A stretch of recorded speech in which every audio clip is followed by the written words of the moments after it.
ஏய்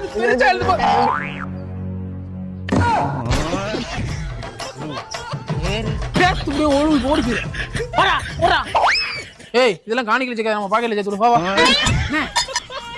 ஆடி மாசம் ஏசப்பர் கூழ் ஊத்துறோம்.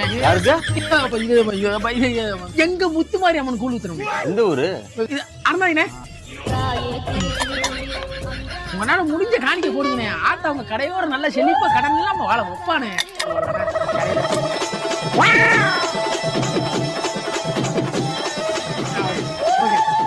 இந்த 10 ரூபாய்க்கு என்னென்னலாம் பேச வேண்டியது இருக்கு. ஆடி மாசம் அப்பதா கூழ் ஊத்துறோம். ஆத்தா கூழ் ஊத்துறோம். அண்ணே ஆத்தா ஏதாவது காணிக்க போடுங்க. ஆத்தா அவங்க நல்லா வாழ பாரு. கல்யாணம் 20 ஆத்தா அவங்க வாழ்க்கையில கண்டறிந்து பாப்பானு வரேன்.